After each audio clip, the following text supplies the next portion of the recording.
بسم اللہ الرحمن الرحیم۔ السلام علیکم۔ آج کا ویلاگ چائنا کے وائس پریمیئر لی فنگ کے نام۔ چائنا کے وائس جو پریمیئر ہیں وہ ایک high level delegation communist party کے انتہائی اہم شخصیات کو لے کر پاکستان کی 10 سالہ جو تقریبات ہیں سی پیک کے حوالے سے اس میں شرکت کے لیے حاضر ہوئے ہیں۔ اس حوالے سے زی پن چنگ جو چائنیز صدر ہیں ان کے خصوصی نمائندے کے طور پر تشریف لائے ہیں، اور کہا یہ جا رہا ہے کہ الیکشنز کے بعد خود چائنیز پریزیڈنٹ بھی اس حوالے سے تشریف لائیں گے۔ چین کی جو قیادت اس وقت پاکستان کے اندر آئی ہے وہ نہ فقط یہ کہ ان تقریبات کے اندر شرکت کرے گی، لیکن دوش بدوش پاکستان کے رہنماؤں کے ساتھ ان کی ملاقاتیں بھی ہیں۔ اس حوالے سے اگر آپ چین کے فارن آفس کو دیکھیں تو انہوں نے جو اپنی سٹیٹمنٹ جاری کی ہے اس کے مطابق پاکستان آل ویدر اسٹریٹجک کوآپریٹو پارٹنر ہے۔ یہ وہ دوستی ہے جو ہر اونچ نیچ میں ساتھ کھڑی ہوئی ہے، اور ایک چائنا کے نئے پیراڈائم کے اندر ایک اہم پارٹنرشپ ہے جسے کوآپریٹو پارٹنرشپ کا نام دیا جا رہا ہے۔ اس کے علاوہ اسے آئرن کلیڈ پارٹنرشپ کا نام یا فرینڈشپ کا نام بھی دیا جاتا ہے کہ یہ کسی بھی موقع پہ ٹوٹ پھوٹ کا شکار نہیں رہی۔ اس حوالے سے چین کے جو فارن آفس ہے ان کا کہنا یہ ہے کہ یہ جو باہمی سمجھوتے ہیں اس پہ اب عمل درآمد کرنے کا وقت آ گیا ہے۔ روایتی دوستی کو نئے سرے سے تعمیر نو کرنے کی ضرورت ہے۔ ماضی کی کامیابیوں پہ چلتے ہوئے ہمیں سی پیک کو اپ گریڈ کرنا ہوگا، اور پاکستان چین جو معاشرے ہیں ان کو اور قریب تر آنا ہوگا تاکہ اس خطے کی امن خوشحالی کا یہ ضامن بن سکے اور خطے سے باہر پوری دنیا کے لیے بن سکے۔ یہ وہ اہم آخری نقطہ ہے جو اس دوستی کو منفرد کرتا ہے پاکستان کی دوستی امریکہ کے ساتھ، جہاں پہ معاشرتی بنیادوں کے اوپر آپ کو تعلقات اس حوالے سے نظر نہیں آتے۔ اس کے علاوہ نئے دور کی بات ہوئی ہے۔ انفیکٹ سب جانتے ہیں کہ یہ ملٹی پولر ورلڈ یہاں پہ ایمرج کر گیا ہے، اور اس حوالے سے جو خود ایشیا کا جو خطہ ہے اس کے اندر بھی بڑی تبدیلیاں وقوع پذیر ہو رہی ہیں۔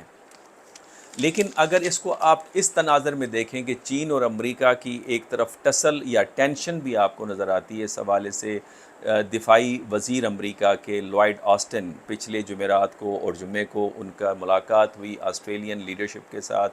آسٹریلیا میں انہوں نے دورہ کیا۔ اس حوالے سے الجزیرہ نے 28 جولائی کو ایک مضمون شائع کیا جس کے مطابق انہوں نے لوائڈ آسٹن کو کوٹ کیا کہ U S stands against China's bullying behaviour. یہ بات انہوں نے اس وقت کہی جس وقت وہ آسٹریلیا کے دفاعی وزیر کے ساتھ ملاقات کرنے جا رہے ہیں اس ایشیا پیسیفک الائنس کے حوالے سے، جس میں 3 ممالک شامل ہیں: انگریزی بولنے والے امریکہ، برطانیہ اور آسٹریلیا۔ اور یہاں پہ رائٹرز نے کوٹ کیا ہے کہ we have seen troubling Chinese coercion from the East China Sea to the South China Sea to right here in the South West Pacific. یہ ایک اور کوٹ کیا انہوں نے لوائڈ آسٹن کو۔ اس حوالے سے اگر آپ امریکہ کا بیانیہ دیکھیں چین کے حوالے سے، بڑا آپ کو افیکٹو نظر آتا ہے، اور میں اکثر یہ بات کہتا ہوں کہ امریکہ بیانیہ کے بنانے میں مہارت رکھتا ہے، اور اس کی مثال بڑی واضح ہے کہ جس وقت پریمٹیو اسٹرائک عراق میں کر رہے تھے تو اس کو جس انداز سے امریکہ نے جسٹیفائی کیا، اس وقت کی امریکہ کی سیکرٹری آف اسٹیٹ کنڈولیزا رائس نے، وہ کمال تھا۔ اور یہاں پہ چین کی آپ کو نیریٹو میکنگ کے حوالے سے کمزوری نظر آتی ہے۔ صرف چائنا کے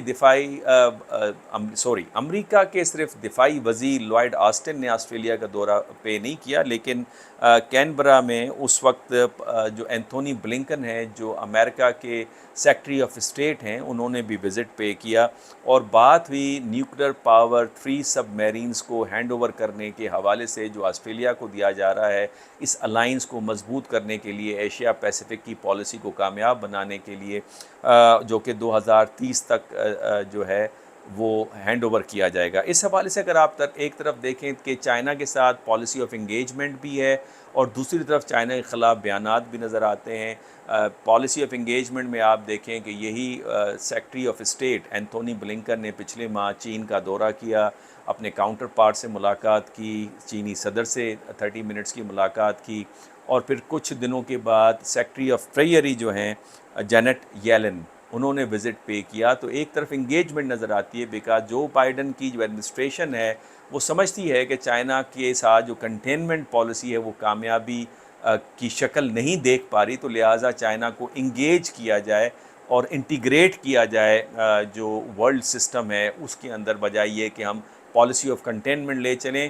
لیکن اس کے ساتھ اس طرح کی اسٹیٹمنٹ اس لیے نظر آتی ہیں کہ ایک بائی پارٹیزن سپورٹ موجود ہے اینٹی چائنا کے حوالے سے کانگریس میں اور اس کے علاوہ امریکن سوسائٹی میں. تو لہٰذا پریزیڈنٹ جو بائیڈن وہ پریشر سسٹین نہیں کر پاتے، تو لہٰذا اس طرح کی ڈیولپمنٹ بھی آپ کو نظر آتی ہے. اور تیسری طرف آسٹریلیا جیسے ترقی یافتہ ملک کو دفاعی ضرورت کے لیے امریکہ کے اوپر انحصار کی طرف گامزن کیا جا رہا ہے، بالکل ایگزیکٹلی اسی طرح سے جس طرح سے انڈیا کو کیا جا رہا ہے. اس حوالے سے اگر آپ امریکہ اور چین کے درمیان میں ٹینشن دیکھیں تو کچھ سالوں سے وہ بڑھتے ہوئے نظر آ رہی ہے. جہاں پہ تجارت کا معاملہ ہو، ساؤتھ چائنا سی کا معاملہ ہو، تائیوان کا معاملہ ہو، یا چائنا کے ایشیا پیسیفک میں بڑھتے ہوئے اثر و رسوخ کے حوالے سے بات ہو تو آپ کو نظر آتی ہے. لہٰذا چائنا کا جو موقف ہے اس حوالے سے، اگر چائنیز فارن آفس کے نمائندے ماؤ ننگ کی اسٹیٹمنٹ کو آپ دیکھیں تو وہ کہتے ہیں کہ چائنا ایشیا پیسیفک میں اس انداز سے انٹرسٹڈ نہیں ہے جس طرح سے اس کو پریزنٹ کیا جا رہا ہے،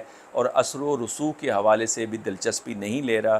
چین اور جو پیسیفک ممالک ہیں ان کے درمیان میں تعاون کے دروازے ہمیشہ کھلے ہیں بغیر کسی سیاسی قدغن یا شرائط کے، اور ان کی خود مختاری کا چین احترام کرتا ہے اور کسی بھی تیسرے فریق کو ٹارگیٹ اس حوالے سے نہیں کرنا چاہتا. اور ایشیا پیسیفک کے جو ممالک ہیں وہ کسی کا بھی بیک یارڈ نہیں ہے، اور چائنا اس حوالے سے اپنا ایریا آف انفلوئنس بنانے نہیں جا رہا. ایگزیکٹلی جس طرح سے امریکنس نے 1822 میں مونرو ڈاکٹرائن کے حوالے سے اپنا بیک یارڈ ڈکلیئر کیا، چائنیز اسے انکاری ہیں کہ وہ کسی بھی قسم کا بیک یارڈ ڈکلیئر نہیں کرنے جا رہے، جو کہ ایک موقف لیا جاتا ہے، ایک نیریٹو، ایک بیانیہ بنایا جا رہا ہے امریکہ میں، اسپیشلی دا نیو ریئلسٹ کے حوالے سے. اب یہ جو یو ایس نیوکلیر پاورڈ سب میرین ہے، یہ یو ایس ورجینیا کلاس کی 3 نیوکلیر پاور سب میرینس ہیں جو چائنا کے حوالے آسٹریلیا کے حوالے کیا جا رہا ہے، جس پر چائنا کا جو رد عمل ہے وہ بھی کافی اہم ہے. وہ ان کا کہنا یہ ہے کہ یہ خطے کے اندر امن کے لیے تباہ کن اثرات لے کر آئے گا، اور ہتھیاروں کی دوڑ میں آپ کو اس سے بڑھاوا نظر آئے گا، اور نیوکلیر ہتھیاروں کو روکنے کے اقدامات کو یہ خطرے میں ڈال دے گا. اس حوالے سے جو نیوکلیر سب میرینز کی جو ڈیل ہے اس حوالے سے امریکہ کے اندر بھی تنقید نظر آتی ہے. تقریباً 25 ریپبلکنز نے ایک خط لکھا پریزیڈنٹ جو بائیڈن کو کہ اس طرح کی جو ہتھیاروں کی ترسیل ہے، اسپیشلی سب میرینز، وہ امریکہ کی جو دفاعی جو صورتحال ہے وہ خطرناک حد تک اسے کمزور کر دے گا. اس کے اوپر صحیح منصوبہ سازی کی ضرورت تھی، اس کے لیے الٹرنیٹو کے بغیر یہ کرنے کی ضرورت نہیں ہے.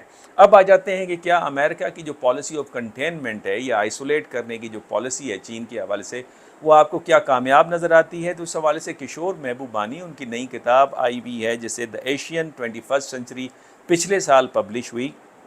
اس میں ان کا کہنا یہ تھا کہ امریکہ کی جو ایفرٹ ہے چین کو آئسولیٹ کرنے کے حوالے سے، وہ خود امریکہ کو دنیا میں آئسولیٹ کر دے گی. کیوں کہ چین جس انداز سے انٹیگریٹڈ ہو گیا ہے دنیا کے اندر، امریکہ اس طرح سے اب انٹیگریٹڈ نہیں ہے. کشور محبوبانی ڈین ہے سوشل سائنسز کے یونیورسٹی آف سنگاپور میں، اور یہ پریزیڈنٹ بھی رہے ہیں یونائٹڈ نیشن کی سیکیورٹی کونسل کے، اور ڈپلومیٹک سروسز بھی رینڈر کرتے رہے ہیں امریکہ میں سنگاپور کے حوالے سے. انہوں نے جو ایویڈنسز دیے ہیں وہ بڑے تفکر آمیز فگرز ہیں. مثال کے طور پہ وہ کہتے ہیں کہ 2000 میں اگر امریکہ کی جی این پی دیکھیں تو وہ 8 ٹائمز بڑی تھی چائنا کی جی این پی کے مقابلے میں، یعنی گراس نیشنل پروڈکٹ کے مقابلے میں، لیکن آج تقریباً 1.5% صرف امریکہ کی جی این پی زیادہ ہے چین کے مقابلے میں. اور وہ کہتے ہیں صرف چین تک یہ معاملہ نہیں ہے، خود آسیان کے جو ممالک ہیں اگر ان کا موازنہ کریں امریکن الائے جاپان کے ساتھ تو وہ تقریباً 8 ٹائمز جیپنیز اکانومی بڑی تھی آسیان کے مقابلے میں، اور وہ سکڑ کے اب تقریباً 1% رہ گئی ہے. تو لہٰذا جو آسیان کے ممالک ہیں انہوں نے بہتر کارکردگی کا اظہار کیا ہے، اور اس چیز کا ادراک ایشین ممالک، middle eastern countries, African nations اور خود یورپین نیشنز کے اندر ہے. مثال کے طور پہ جرمنی اور فرانس اس میں سر فہرست ہیں. فقط امریکہ اسے ریزسٹ کر رہا ہے، اور اس کا ماننا ہے کہ چونکہ 20ویں صدی امریکہ کی صدی تھی لہٰذا 21ویں صدی بھی امریکہ کی صدی ہی ہونی چاہیے۔ اس حوالے سے ایک امپورٹنٹ فگر جو کتاب دیتی ہے وہ یہ کہ 1950 میں اگر امریکن جی این پی کو دیکھیں تو تقریباً دنیا کی جی این پی کا 50% بنتی تھی، اور اب یہ جی این پی سکڑ کر 20% تک رہ گئی ہے یا اس سے کم رہ گئی ہے، تو لہٰذا یہ امریکن سنچری نہیں رہی اور بلکہ یہ ایشین سنچری ہے۔ اس حوالے سے جو امریکہ کی کاوشیں ہیں چائنا کو آئسولیٹ کرنے کی، وہ ناکام نظر آتی ہے۔ چائنیز جو انٹیگریشن ہے دوسرے ریجنز کے ساتھ وہ زیادہ نمایاں نظر آتے ہیں۔ پاکستان کی اس حوالے سے کیا ریلیونس بنتی ہے؟ پاکستان کے حوالے سے میں یہ کہوں گا کہ ایک نئی ٹرمینالوجی استعمال ہو رہی ہے، CIA، China, India, south Asian countries یا آسیان آپ کہہ لیجئے۔ یعنی یہ وہ اکانومیز ہیں جو ایمرجنگ اکانومیز ہیں اور روبسٹ پرفارمنس ہے اکنامک فیلڈ کے اندر، یہ کانسیپٹ دنیا کے اندر پروپیگیٹ ہو رہا ہے۔ اس حوالے سے جو سی پیک ہے جو کہ BRI کا پائنیئرنگ پروجیکٹ ہے، یہ بڑا امپورٹنٹ ہے، اور یہ CPIS کو وجود دے سکتا ہے چائنا، پاکستان، ایران، سعودی عرب۔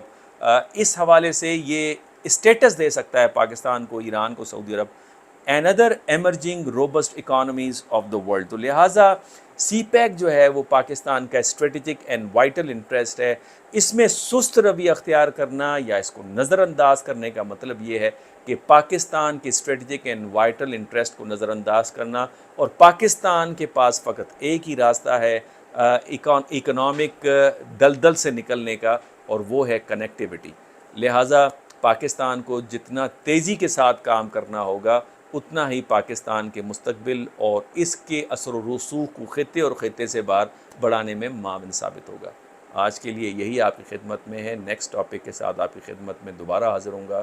اجازت دیجیے، اللہ حافظ۔